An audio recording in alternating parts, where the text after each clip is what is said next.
Hello friends, welcome to HD education. आज का topic है संबंध बोधक अव्यय। तो हम संबंध बोधक अव्यय के बारे में जानेंगे कि संबंध बोधक अव्यय क्या है, किसे कहते हैं और संबंध बोधक अव्यय के अंतर्गत किन किन शब्दों को रखा गया है और संबंध बोधक अव्यय के भेद कितने माने गए हैं। तो चलिए हम शुरू करते हैं।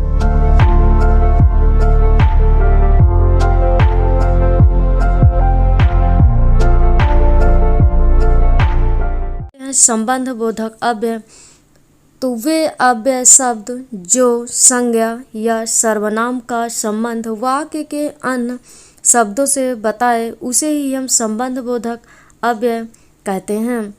या हम कह सकते हैं कि वे शब्द जो संज्ञा या सर्वनाम के साथ संबंध को बताए उसे ही हम संबंध बोधक अव्यय कहते हैं। वे शब्द जो संज्ञा या सर्वनाम के बाद प्रयोग किए जाते हैं और किसी न किसी कारक या परसर्ग चिन्ह का प्रयोग किया जाता है उसे ही हम संबंध बोधक अव्यय कहते हैं। तो हम देखेंगे कि संबंध बोधक अव्यय के अंतर्गत आने वाले शब्द कौन कौन से हैं। के पास, के ऊपर, से दूर, के कारण, के लिए, की ओर, के साथ, के अनुसार, के सामने। तो ये सभी अव्यय शब्द किसी न किसी कारक या परसर्ग पहले प्रयोग किया गया है। इन अव्यय शब्दों के पहले किसी न किसी कारक या परसर्ग चिन्हों का प्रयोग किया गया है, इसीलिए इन सभी अव्यय शब्दों को संबंध बोधक अव्यय के अंतर्गत रखा गया है। तो हम एक उदाहरण के माध्यम से देखेंगे कि विद्यालय के सामने बगीचा है। तो के यहाँ पर संबंध बोधक कारक है क्योंकि एक संबंध को बता रहा है कि विद्यालय के सामने बगीचा है, उनके आने तक इंतजार करूंगा। तो तक यहाँ पर एक संज्ञा या सर्वनाम का संबंध वाक्य के अन्य शब्दों से एक संबंध बता रहा है। यहाँ पर तक, के, इन दोनों वाक्यों में के, तक यहाँ पर एक संबंध को बता रहा है, इसीलिए इन्हें हम संबंध बोधक अव्यय के अंतर्गत रखा गया है। तो हम देखेंगे संबंध बोधक अव्यय के भेद कितने माने गए हैं। तो संबंध बोधक अव्यय के दो भेद माने गए हैं। पहला है अर्थ के आधार पर संबंध बोधक अव्यय और दूसरा है प्रयोग के आधार पर संबंध बोधक अव्यय। तो अब हम इनका विस्तार पूर्वक अध्ययन देखेंगे कि प्रयोग के आधार पर संबंध बोधक अव्यय कितने होते हैं और अर्थ के आधार पर संबंध बोधक अव्यय कितने होते हैं। तो हम देखेंगे प्रयोग के आधार पर संबंध बोधक अव्यय को हम तीन भागों में विभक्त किया गया है। पहला है सविभक्ति संबंध बोधक अव्यय, दूसरा है विभक्ति रहित संबंध बोधक अव्यय और तीसरा है उभय विभक्ति संबंध बोधक अव्यय। तो हम इनका अध्ययन विस्तार पूर्वक देखते हैं कि सविभक्ति संबंध बोधक अव्यय क्या है और इनके अंतर्गत आने वाले किन किन शब्दों को या किन किन अव्यय शब्दों को रखा गया है। तो सविभक्ति संबंध बोधक अव्यय वे शब्द जो विभक्ति के साथ संज्ञा या सर्वनाम के बाद आते हैं उन्हें ही हम सविभक्ति संबंध बोधक अव्यय कहते हैं। या हम कह सकते हैं कि वे शब्द जो संज्ञा या सर्वनाम के बाद प्रयोग किए जाते हैं और किसी न किसी विभक्ति के साथ जुड़े होते हैं या विभक्ति के साथ आते हैं उन्हें ही हम सविभक्ति संबंध बोधक अव्यय कहते हैं। तो इसके अंतर्गत आने वाले शब्द हैं आगे, पीछे, दूर, पहले, और, बाहर, ऊपर, नीचे आदि सारे शब्दों को हम सविभक्ति संबंध बोधक अव्यय के अंतर्गत रखते हैं। तो हम एक उदाहरण के माध्यम से देखेंगे कि राम के आगे कुआं है। तो के यहाँ पर एक विभक्ति या कारक चिन्ह का प्रयोग किया गया है। विभक्ति यहाँ पर संबंध षष्ठी विभक्ति और संबंध कारक का प्रयोग किया गया है। के यहाँ पर संबंध कारक है और इसीलिए इसको हम सविभक्ति संबंध बोधक अव्यय के अंतर्गत रखा गया है। तो हम दूसरा देखेंगे विभक्ति रहित संबंध बोधक अव्यय तो वे शब्द जो विभक्ति के बिना संज्ञा या सर्वनाम के बाद आते हैं उसे ही हम विभक्ति रहित संबंध बोधक अव्यय कहते हैं।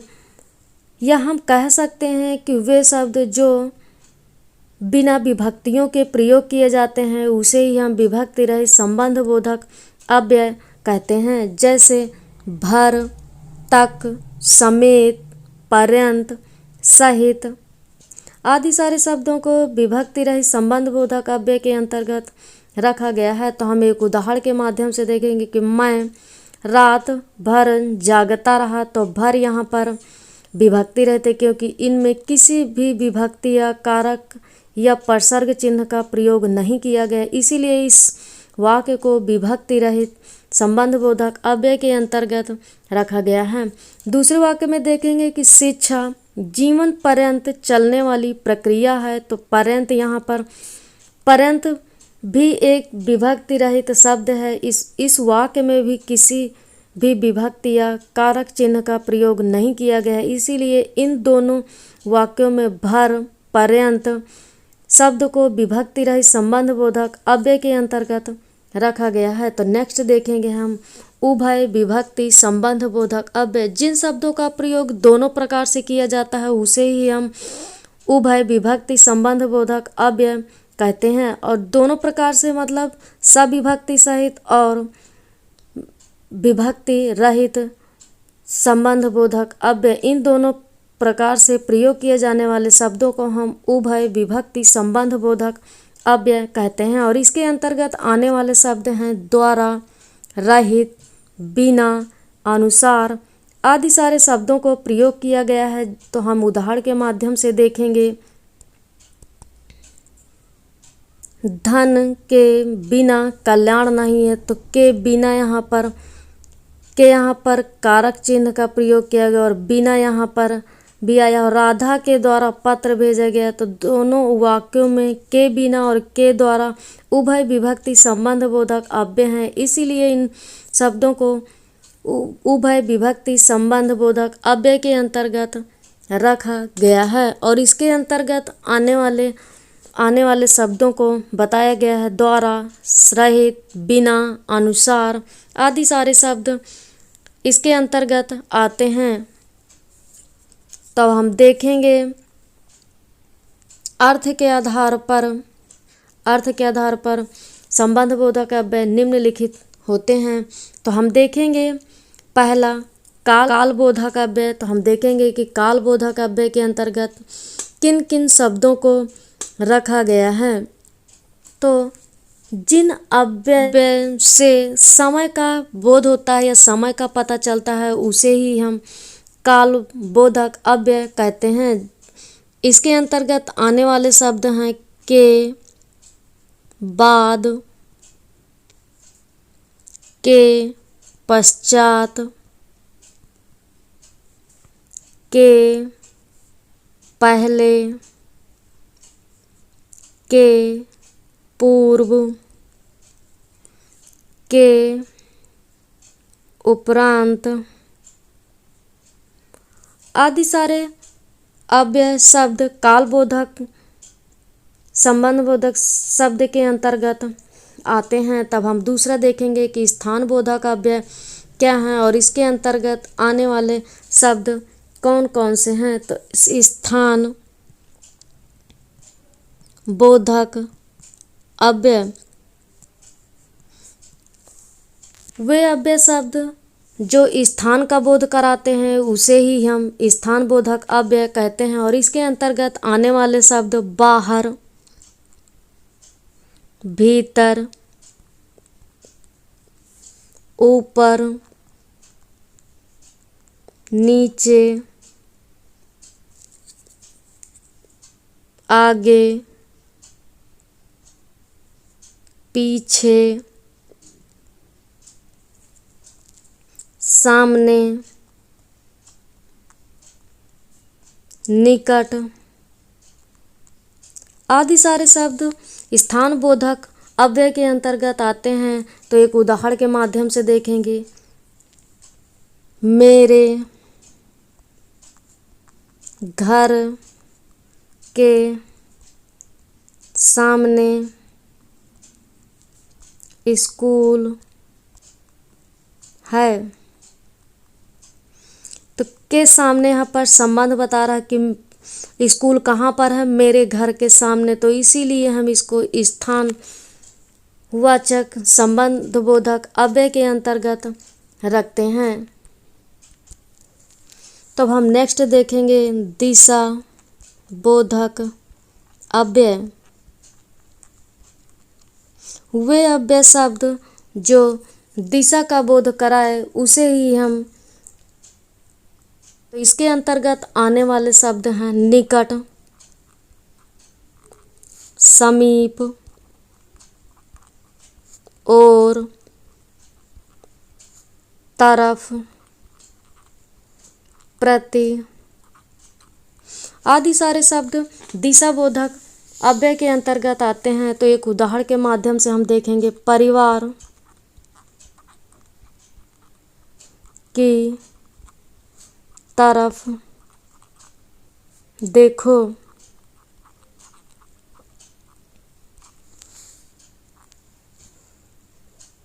कि यहाँ पर की तरफ यहाँ पर एक संबंध को बता रहा है कि परिवार के, अपने परिवार की तरफ देखो, तो यहाँ पर एक दिशा का बोध करा रहा है। इसीलिए इन सभी शब्दों को हम दिशा बोधक अव्यय के अंतर्गत रखा गया है। तब हम नेक्स्ट देखेंगे कारण बोधक अव्यय। तब हम देखेंगे कारण बोधक अव्यय। तो कारण बोधक अव्यय के अंतर्गत आने वाले कौन कौन से शब्द हैं, तो वे अव्यय शब्द जो किसी न किसी कारण का बोध कराते हैं उसे ही हम कारणवाचक संबंध बोधक अव्यय कहते हैं। जैसे हेतु, वास्ते, खातिर आदि सारे शब्द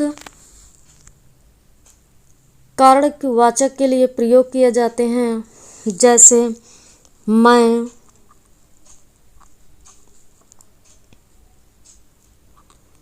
पढ़ने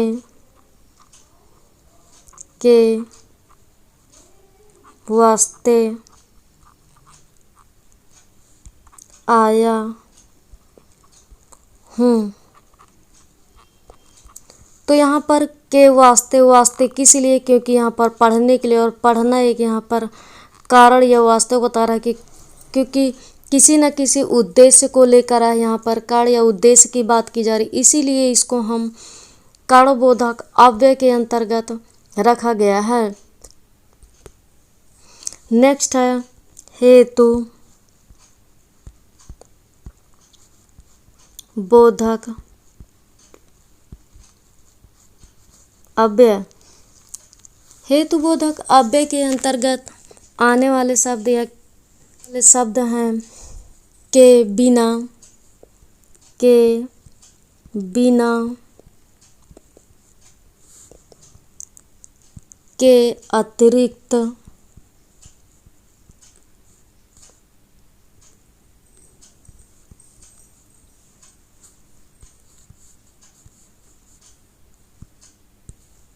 अतिरिक्त,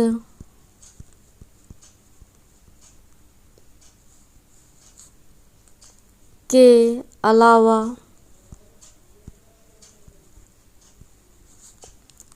के सिवाय आदि सारे शब्दों को हेतुबोधक अव्यय के अंतर्गत रखा गया है। तो हम एक उदाहरण के माध्यम से देखेंगे मैं, उसके,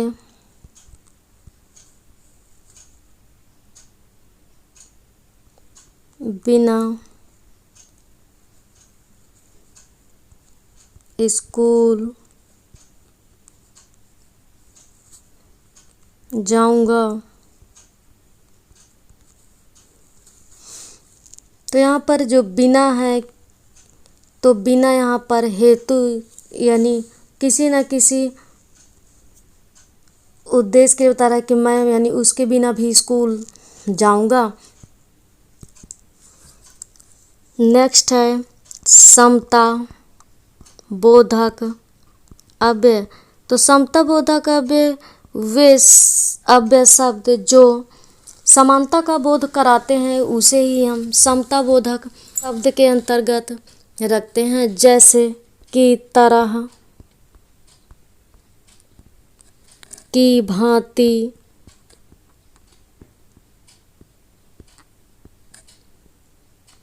के जैसा, के समान आदि सारे शब्दों को समता बोधक अव्यय के अंतर्गत रखते हैं या रखा गया है। तो हम एक उदाहरण के माध्यम से देखेंगे कि राम श्याम की तरह लिखता है। तो यहाँ पर बताया गया है कि समता की बात की गई कि राम जो है वो किसकी तरह लिखता है, तो श्याम की तरह लिखता है।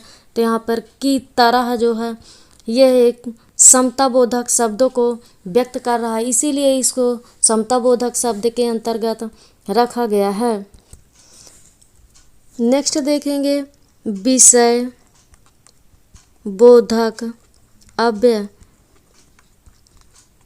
तो विषय बोधक अव्यय के अंतर्गत आने वाले शब्द हैं जिसके विषय में बात की जाए या जिसके विषय में कुछ कहा जाए उसे ही हम विषय बोधक अव्यय कहते हैं। तो इसके अंतर्गत आने वाले शब्द हैं के विषय में, के विषय में, के बारे में, के बारे में आदि सारे शब्दों को रखा गया है, इसीलिए इन शब्दों को हम विषय बोधक अव्यय के अंतर्गत रखा गया है। और नेक्स्ट है संग्रह बोधक अव्यय। तो हम देखेंगे संग्रह बोधक अव्यय। तो संग्रह बोधक अव्यय वे शब्द जहाँ पर संग्रह की बात की जाती है वहाँ पर संग्रह बोधक अव्यय के अंतर्गत आने वाले शब्द हैं भर, तक, सहित, पर्याप्त आदि सारे शब्दों को संग्रह बोधक अव्यय के अंतर्गत रखा गया है। तो हम एक उदाहरण के माध्यम से देखेंगे कि शिक्षा, जीवन भर, चलने वाली प्रक्रिया है। तो यहाँ पर शिक्षा, जीवन भर, भर यहाँ पर एक संग्रह को व्यक्त कर रहा है कि इकट्ठे की शिक्षा है जो कभी न समाप्त होने वाली है, इस कभी न समाप्त होने वाली प्रक्रिया है, इसीलिए इसको संग्रह बोधक अव्यय के अंतर्गत रखा गया है। तो हमने जाना संबंध बोधक अव्यय के बारे में कि संबंध बोधक अव्यय क्या है, किसे कहते हैं और किन शब्दों को संबंध बोधक अव्यय के अंतर्गत रखा गया है, और संबंध बोधक अव्यय के भेद के बारे में जाना कि संबंध बोधक अव्यय के भेद कितने थे। तो चलिए मिलते हैं हम नेक्स्ट वीडियो में। धन्यवाद।